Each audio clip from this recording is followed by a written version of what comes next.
Everybody, welcome back to Wicked Sports. This is actually, I messed it up. I'm gonna restart. Wait. Okay. This is the only one that I don't say this is. So. Oh, I never thought of that. I never heard that. Oh man! All right, everybody, welcome back to Wicked Sports, and welcome back to the Villa. The Villa. We cover Aston Villa, and we're here with I would say, the biggest Villa fan in America. I know some people might say Tom Hanks. At least that's what Aaron told me. But Aaron Slater, how you doing? I'm feeling pretty high praise compared to Tom Hanks right now. I don't think that my name and his name would be in the same sentence ever. Hey, Tom Hanks doesn't have a podcast about just dedicated to Villa. So if he was real, that's what I'm saying. If he was a real fan, he would. Yeah, no, I agree. He's just not a real fan. He didn't go all the way to Birmingham to watch Villa play 3 weeks ago, but whatever. Hey, you would too if you had Tom Hanks' salary. True, sure. Very true. Oh man! All right, so we had 2 matches since the last time we talked. Is that correct? Yes, sir. That's 2. All right, let's start off with Saturday's match against Brentford. 1-1 draw. What'd you see up there? Well, this match was very much a revenge match for Brentford. I know I said last week that Brentford typically likes to sit back and counterattack, but they did the complete opposite. They were going for blood this particular match, which is fair. They're at home. They want to show their fans that they're not going to get slapped again and then have the double taken on them. So credit to Brentford. They played really well, really stuck it to Villa this particular match.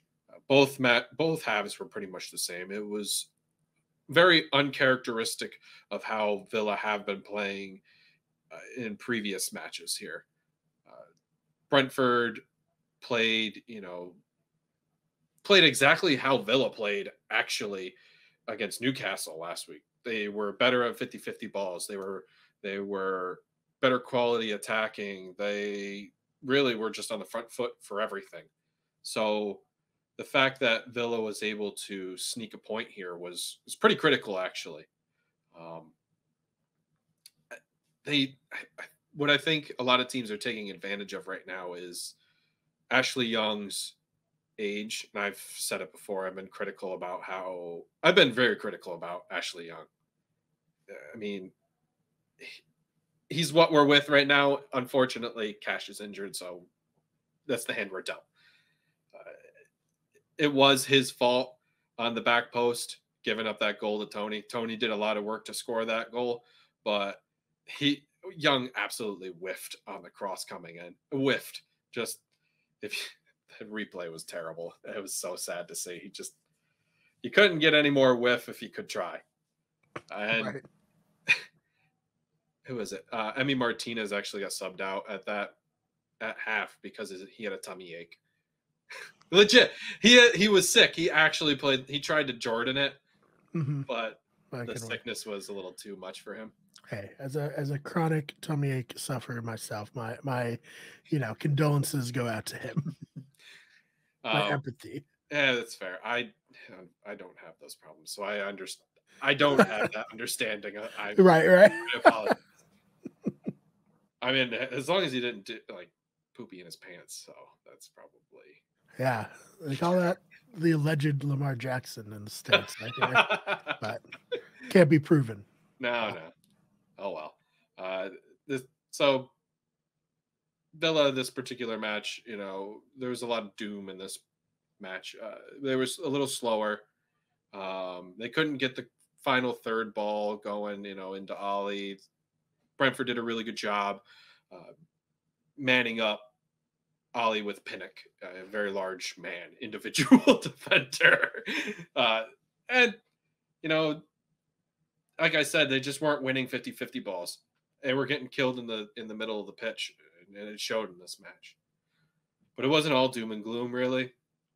There was some fight in this match for Villa. Like, in the last 10 minutes, you could see that Brentford were just trying to park the bus, which means, stack all your players behind the ball. And, We're not going to The let you. prevent defense of Yeah, the exactly. Premier League. Okay, now Exactly. we're Yeah. speaking my language. Now There I'm we understanding. go.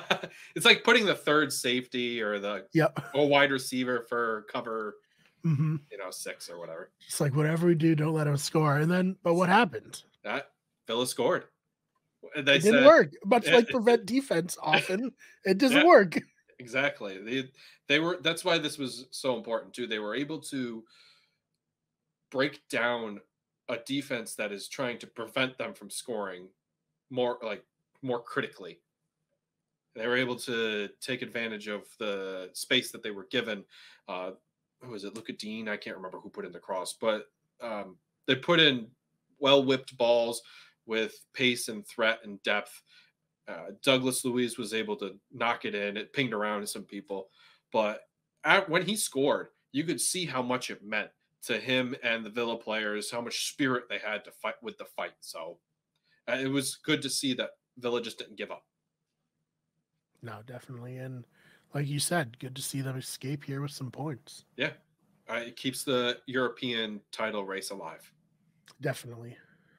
Anything else about this match? Do you want to move on to yesterday? Or no, sorry, today's match. No, this is it right here. We will cruise into Fulham. All right. So Villa 1, Fulham 0. What'd you see out there on this one? This match was a lot better. You could tell that Unai was annoyed on how we played in Brentford, and we came out and showed the supporters at home that that was a one-time blip. We're not going to let this happen. They played with much better in possession. Their passing was better. I thought they were creative, even though this was only a 1-0 win. You could see that there was better play between the players. I thought the players were getting into spaces better and getting into the pockets of the midfield. So they did it well, at least in the first half. They did a good job of doing that. And they took advantage of a set play. Burton Leno has a real big problem with set pieces. And off of a corner, John McGinn, they got like 4 corners in a row, and you could feel the buildup of we're definitely gonna get something out of this, and it was like the 4th corner they got. McGinn went near post, and Tyrone Mings was able to head it back across to goal and hit that back post and in. And you can see from a few replays too. Buendia was there to clean it up if it didn't happen, and it went in. But Buendia was like, "Nah, I'm not gonna take this from you, bro." Right. Yeah. Yeah. It's, that's being a good teammate, I feel. Oh, for sure. Like I would have felt hard on it if I was Mings and Buendia did that to me. It would have been like, bro, really? That was going in. Yeah. No, I can see where you're coming from on that one. So with the win here, and then the tie, it's been a good little streak for Villa, right? I mean, the draw, yeah.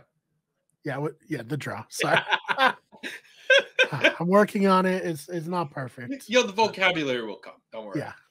I say coach when I mean manager sometimes. Right. I'm not a perfectionist. I'm not perfect here.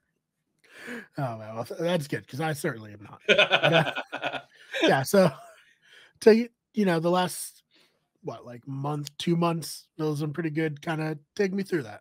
Yeah, 2 months. We've been crushing it. This match is just a showing of this Avalanche is rolling well. Villa have now won 5 home games in a row. The first time since 1998 in the top flight anyway. They haven't lost since February 18th against Arsenal, and with this win, it makes it 10 unbeaten matches in a row. So the snowball effect is now an Avalanche, and Europe's right around the corner. I mean, we're breathing it right now. We're in 5th. We're ahead of Tottenham for Crazy. now. We could say that today, but tomorrow, as long as Man U puts the drill to Tottenham tomorrow, we could still be in 5th. Mm-hmm. So yeah, that's gonna feel pretty great as a Villa fan.